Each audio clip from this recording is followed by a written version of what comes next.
Hi friends, it's Joan at 10 Pentacles Tarot. Welcome back to another video. Today's video is titled Tarot versus Oracle Cards. As if there is a big battle between them. And there really isn't. There doesn't need to be. They can be used together or separately, but some people aren't sure exactly what the difference is between tarot and oracle cards. So let me tell you a little bit about the tarot. The tarot is what is known as a fixed system, which means all tarot decks have certain things in common. For example, they all have 78 cards. Now, here and there, you will have someone add a couple of bonus cards, but they have to have at least the basic 78 cards, okay? These 78 cards are divided into major arcana and minor arcana. So there are 22 major arcana cards, major arcana meaning the major secrets. These cards cover the big themes in our lives, lessons our soul needs to learn, like just big things in our life. The rest of the cards, the other 56, are about everyday things that we face in our life. And there are 4 suits in every deck, and usually they are wands, cups, swords, and pentacles, which are often called coins. Okay. Now, every now and then somebody will make a tarot deck that has different suits, but they will all represent, one will represent fire, which is wands, one will represent water, which is cups, and one will represent air, which is swords, and one will represent earth, which is the coins or pentacles. Okay. Now, each one of those represents a certain area of our life. For example, wands, which is fire, would be about passion, creativity, things that you are excited about. Okay, things that you want to do, work. All right, then cups, which is the suit of water, or about water, is about your emotions, your feelings, love, and so on. And then swords, the suit of air, is about ideas, thoughts, communication, sometimes conflict, okay? And then last but not least, the suit of pentacles, which is the earth element, is about, physical things, your health, your money, finances, nature, all of those things, your body. All right, so that's what the suits are all about. And every tarot deck has some sort of suits corresponding to the elements. These are the minor arcana. Remember, these cover the everyday things that happen in our lives, and then the major arcana are the big things that happen in our life. So major arcana, minor arcana, and that's it. Now, this is the traditional structure of the deck. This is based on Rider-Waite's Rider deck that was originally illustrated by Pamela Coleman Smith. It was published by the Rider Publishing Company, which is why it's called the Rider-Waite deck. And now, to give Pamela Smith all the credit she deserves, sometimes it is also called the Rider-Waite Smith deck, or even the Waite Smith deck. So that's that. This is what many of the current decks are based on. You also have the Thoth deck, which is another animal altogether. I don't have one of those here. But, okay, basically tarot is a fixed system. It has 78 cards, 4 suits, which represent the elements, and major and minor arcana cards. And it follows a certain pattern and meaning, okay? So it can give you themes, the major arcana themes, and detailed messages with the minor arcana. And also, these cards are balanced between, let's say, the positive and the negative. So, for example, the Fool, super positive card, the Sun, super positive card, the Star, positive, the Tower, maybe not so much. And the Tower actually is about big unforeseen changes that happen, so nobody really likes to see that. And the Death card, which a lot of people think is horribly scary, is simply about transformation. I always think of this as the card that represents getting rid of the things that no longer serve you and, you know, moving more toward your true self, okay? And then, of course, there's the Devil, which everybody hates to get. And this is merely about causing you to think about the things that you're overly attached to or addictions you may have. It could be anything from shopping to alcohol, whatever it is, sugar. And so some of them are very, very serious, and then the others are very, very happy, like the Sun. And that's that. Now, we have also, in the minor arcana, we have like the Ten of Swords. It's 10 represents the ending of something, the ending of a cycle, and this burden that he's carrying, it may be very heavy, but he's almost home. So the numbers generally go by numerological meanings 1 through 10, and then there are court cards, which are a page, a knight, a queen, and a king in each suit, and these can represent aspects of your personality, or they can represent other people in your life. All right, so that's basically how a tarot deck is put together. All right, like I said, you have different themes, of course, so they range anywhere from popular movies and TV shows, for example, the Game of Thrones tarot. But when you see the word tarot, you'll know it has 78 cards, it has 4 suits, it has major and minor arcana. Okay, we have the Magical Dogs Tarot, which is also nice. And we have M.J. Cullinane's Guardian of the Night Tarot, which I'm about to do a review on. This is a new one for me, and it's really, really nice. If you love animal decks, you will love it. We have Ask the Witch. So there are like lots of witch and sorcery, wizard related tarots, animal related tarots, holiday related tarots. This happens to be the Jack-o'-lantern tarot, which would be great for Halloween. There are art related tarots. This is the Golden Art Nouveau tarot. It's very beautiful. So as far as themes go, there's a like huge number of different themes for tarot decks. So what makes it different from Oracle decks, which also has a great number of themes, is the way it's set up, the way it is put together, and you know, the way it's balanced between positive and negative. And I say that because Oracle decks tend to be more positive, and there's no set number of cards in an Oracle deck. For example, this John Holland Psychic Tarot Oracle deck, and that's misleading because actually it says Tarot, Psychic Tarot. So he does have suits in this, but he only has 65 cards. He's left out the court cards completely, and he has added chakra cards. Okay, so this is a great Oracle deck. Let me just show you some of the cards on this one. I love it. It's beautiful. And the backs look like that.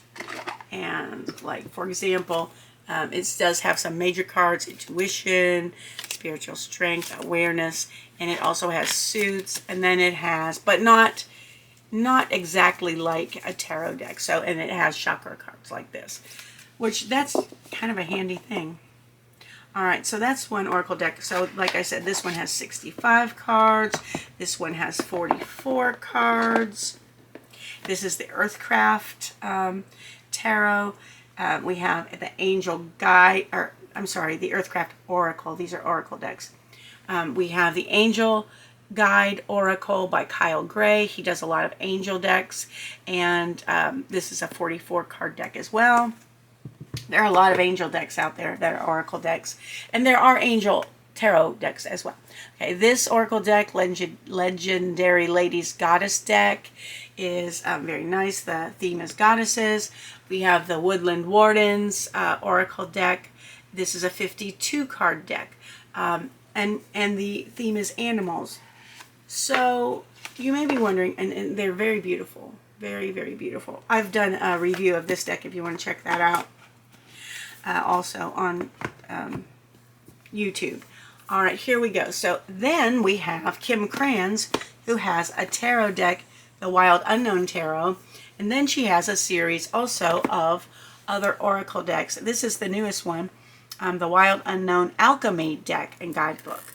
So Kim is super creative when it comes to her packaging, her shapes of her cards, and this one, how many cards did I say this has? 70, I think this has 78. Let me check.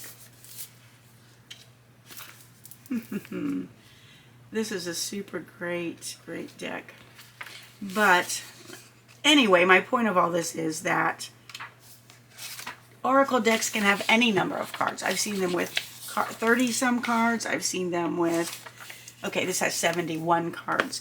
And check it out. This is the shape. Some of hers are circular. Some of them are other shapes like these. And they're very beautiful. The thing about oracle decks is you need to look for something that really interests you, because you don't really know what you're going to get as far as, you know, how it's actually put together. But I love the fact that there are so many choices. So, what's better? Tarot or oracle decks? Well, that's totally up to you, and they're not mutually exclusive because a lot of people use them together. And you're thinking to yourself, maybe, how am I going to do that? Well, there's a lot of ways. If you do a reading, let me move some of these and let's take a look what we can do here. So what you can do is you can take a couple of decks that you think look really good together or that they complement each other. So I'm going to choose for this the Guardian of the Night tarot deck and the Woodland Wardens deck. Okay, so these are both animal / nature based decks. So let's see. I am going to use the Guardian of the Night deck, and I am going to ask, this will be an example, a sample reading, a pretend reading, or maybe it'll be real for me, I don't know. I'm going to shake them up, I'm going to shuffle them, and I'm going to ask, what does the universe, this will be a reading for you, what does the universe have to say to our viewers today about their spiritual journey? What does the tarot have to say to our viewers today about their spiritual journey? So we'll choose one card from this deck, and that's going to be this one. And this card is Temperance. Okay. The Temperance card is going to tell you something about your spiritual journey. And then we are going to pick an oracle card to further expand on this idea. So I'm going to shuffle these. Okay, so how would the universe like to further expand on your spiritual journey? What else does the universe have to say about your spiritual journey?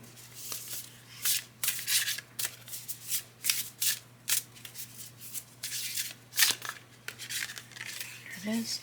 And that is the trout and the lily of the valley. And this means purification. So let's see how these two work together. Let's first look at Temperance. Now, Temperance is generally about peace, calm, balance in our life. And this purification card may be indicating that things in your life need to be purified. Maybe your diet needs to be better. Maybe your mental outlook needs to be improved. Let's see what the books say about this. So let's look up Temperance first, which is number 14, and that is a major arcana card. So the universe is telling you something very important right now about your spiritual journey. Okay, let's look. Temperance brings a gentle flow of energy to a situation, creating space for energies to come together and combine without friction. When in temperance, you can understand the many sides of a problem without feeling dragged down or overwhelmed. Temperance is a space of complete and total control over your emotions and actions. You may have an overflowing to-do list with new tasks added daily, with myriad personalities and egos bombarding you and challenging your sanity. Coming at you from left and right, situations are demanding your attention, yet somehow you have managed to stay on top of it all and unfrazzled. You are taking it all in stride, not letting things slip by or go unfinished. You're checking off your to-do list and getting things done while staying as cool as a cucumber. When this energy is present, you will find yourself enjoying that golden space of harmony where work and leisure blend together in effortless perfection. It's all about moderation and striking a balance of feeling connected and in control of your emotions. If you have been dealing with a difficult or emotional situation, temperance may arrive as a warning to indicate that a move to the middle, away from an extreme or rigid position, will prove beneficial. You may need to consider if you are too emotionally invested. If there's a legal matter at hand, a negotiation where common ground is established will benefit both parties. Depending on the situation and the position where temperance sits, you may hold the power to assist a situation by taking on the mediator's role. Your unique perspective and insight will help bring two parties together to reach an amicable outcome. The frog embodies the energy of temperance as it balances its life in and out of water. Growth, balance, prosperity, and transformation and good fortune are the messages of the frog. So, that is what the tarot deck has to say. Now let's see what the Trout and the Lily of the Valley are all about in the Woodland Wardens deck. Let me find it.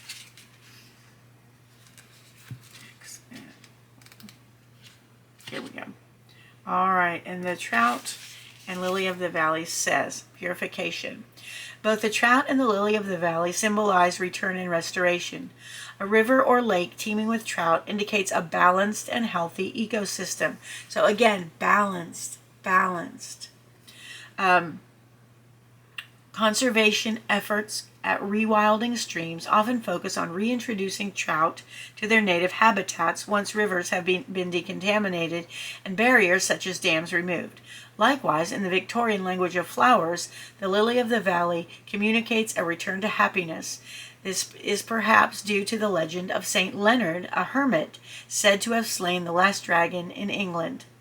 Wherever the blood of the dragon was spilled, lilies of the valley grew. And once the dragon was killed, Saint Leonard returned to his life of peaceful solitude. Peaceful solitude.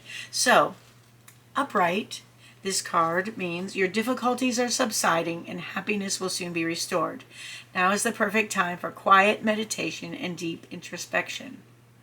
So, and it also says, just so you know, in the reverse, a toxic element is in the way of your happiness. Consider what pollutants may be upsetting your balance and seek to remove them. Okay, so both of these are all about peace and balance, restoring peace, being the peacemaker, being in balance. Okay, so you see how they complement each other very nicely. All right, of course, if you had a longer, many more cards in your reading, you might want to pull an oracle card first to set the tone for the reading, okay? To set the tone for the reading. Or you might want to pull your tarot cards first and your oracle cards last. Your oracle card last to see what the final word or the final advice might be. All right, so there are many ways to use tarot and oracle cards together. If you like one or the other better, by all means, use that one. There's no right or wrong way to do this. It's up to you.